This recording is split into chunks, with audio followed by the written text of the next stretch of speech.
Hi everyone, it's Ren here. Well, I hope you are doing well, guys. Happy Tuesday. I believe it is a Tuesday. And so in this video, I'm going to continue talking about the model I have sort of been sketching in the last few videos regarding what I would describe as a functionalist approach to Jungian typology, right? So if there's one thing that you should take away, at least to start with, from this video is that my focus would be on calling this approach a functionalist approach to Jungian typology. So it's influenced by Carl Jung, of course, insofar as the eight cognitive functions are completely at the heart of that model. It's also influenced by later theorists such as Myers and Briggs in regard to the concept of function stack and the nomenclature about the 16 types that comes out of that.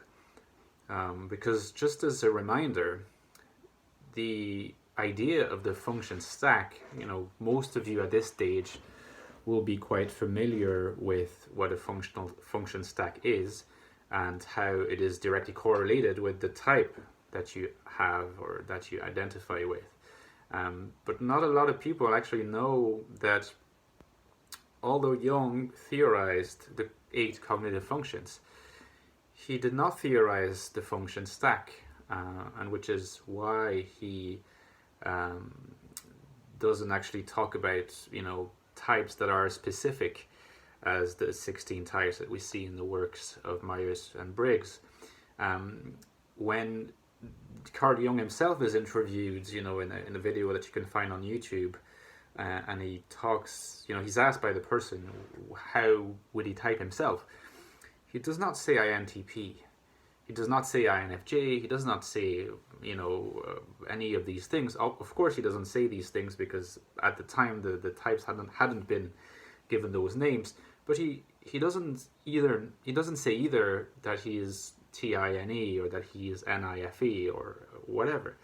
He says he is a thinker, and he sort of stops there. He says he's a thinker, and when you sort of dig deeper, you can pretty much understand that he's referring to himself as a TI dominant, which a lot of people would actually contest and say that that's not true and that he is an NI dominant. But just to remind you of the fact that the function stack is something that comes later, it comes after Jung. So in this particular functionalist approach that I'm sort of working on at the moment, I'm kind of taking the insights from Jung, and I'm taking the insights from Myers and Briggs, but I'm trying to sort of take a step back from these models and try to really put the focus on what a function means. A function is not something that has content. It is, by its very definition, a purely functional process, a little bit like a mathematical function or a logical function. And the advantage of that approach is that it has the benefit of making things a lot clearer when people talk about types and how types experience things. Because one thing that you probably have noticed is that a lot of the time when people describe their experiences and they try to interpret those experiences through the grid of their particular type, they will say, oh yeah, I did that today, or I've been doing that lately, and that showcases NI in that respect, that showcases FE in that respect, showcases TI or TE in that other respect. And so what they get to do when they go into those descriptions is that they get to cherry pick within their account what it is that represents NI, what it is that represents any. So often what you'll find is, oh yeah, at that particular stage I was a bit scattered or whatever, so that was my shadow NE or whatever, but I was still kind of had that tunnel vision, so that was my kind of conscious NI.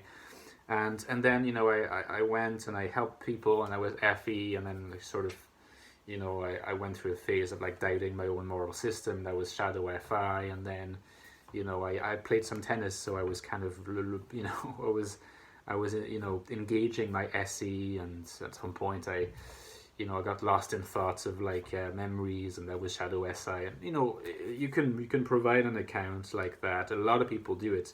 And maybe worryingly, a lot of people who know a lot about the model, they know a lot of things disparately, but they don't really bring it into a coherent unity.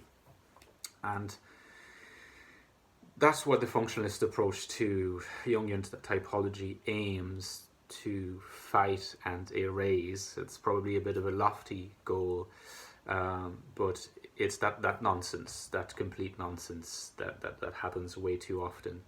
You know, do keep in mind that Karl Popper, the well-known philosopher of science, he said, whatever is unscientific is what cannot be falsified. And usually the way in which a theory avoids falsification is by having an answer to everything. That's exactly what we find in astrology. You know, Popper argued that that's what we found in Marxism and what we found in psychoanalysis as well. But that's what, you know, we find in those fuzzy interpretations of Jungian typology, when people always have something in their experience that brings them back to a particular function, and when the particular example does not seem to align with the function used, they can just fall back on the shadow functions. And in that way, any particular item of experience can be explained by reference to either the normal functions or the shadow functions. And, you know, by recourse, if things get a bit tough, to the grip, the idea of the grip, or the idea of the loop, you know, and all these different extra hypotheses that help us to, well, help these people to, you know, never be wrong, essentially, about what they interpret their type to be and their activity to be. But the functionalist model doesn't really work like that at all, because it essentially states that you cannot really talk about instances of NIUs in the same way that you can refer to instances of SEUs, or in the same way that you can refer to instances of TIUs or FEUs. It's not like in your life you have, you know, a bunch of different things you do, a bunch of particular activities you engage in, or things you say, or thoughts you have, and that in a particular instance they illustrate TI, or in another instance they illustrate NE, or in the other third instance they illustrate SI, or whatever. It's not how it works, because the functions are individuated and differentiated from one another. You cannot talk about the manifestation of a function in the same way that you would talk about the manifestation of an other function. It's just not how it works. If you do that, you know, your theory cannot hold, because the functions lose their individuality, their aboutness, what makes them what they are. And this is why I propose to divide the functions into 4 broad categories, as you probably remember by now if you've been watching my you know, recent videos. And the 4 categories are in a particular sequence, beginning with gathering of data, followed by processing. That's those 2, gathering and processes. Processing are the realm of perception.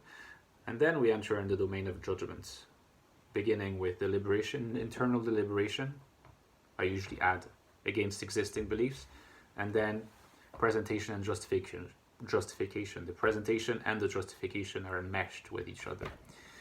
And for each of those 4 steps, these 4 stages of engagement with the world, you know, interaction with the world, maybe we could try to divide, you know, have our unit as interaction with the world. An interaction with the world, when we are in the world, if we try to analyze it in terms of the, you know, the functional approach to Jungian typology, would break down into gathering the data, processing the data, realm of perception, and then realm of judgment, deliberating internally about the data, and then justifying and presenting the result, which is the judgment itself. And when you look at it like this, and I'll be exploring, the implications of this view in later videos, you essentially realize that it doesn't really make a lot of sense to speak about a manifestation of, let's say, extroverted intuition, which is a gathering function, with a manifestation of introverted thinking, which is, it's a deliberating function. Because deliberating and gathering are totally different types of activity. The mental activity, the cognitive activities, that's what brings them together. But you don't manifest, the way in which you manifest NE is in a totally different kind of realm from that in which you manifest, TI. And it makes a lot more sense to speak about the manifestation of TI, okay, as against, first of all, the gathering, because anything that TI works on has been gathered by either NE or SE, and has been processed by either NI or SI. And it will be later presented and justified by either TE or FE. Now, in the case of TI, it can only be FE, and I've talked about that a little bit in the past. But always remember, if you're talking about an instance of TI use in your life, think first: am I really talking about internal deliberation? What was I deliberating? You're deliberating a processed piece of information. How did you gather the data in the first place, and how did you process the data into a piece of information, which you could then deliberate upon and then make a judgment about? So all the functions are connected, but it's not like you can just point out,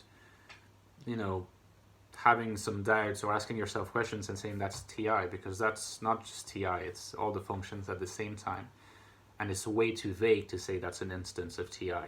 In fact, it's an instance maybe of NE, of TI, of SI, and of FE, all at the same time. But distinguish and bring that home with you after the end of this video.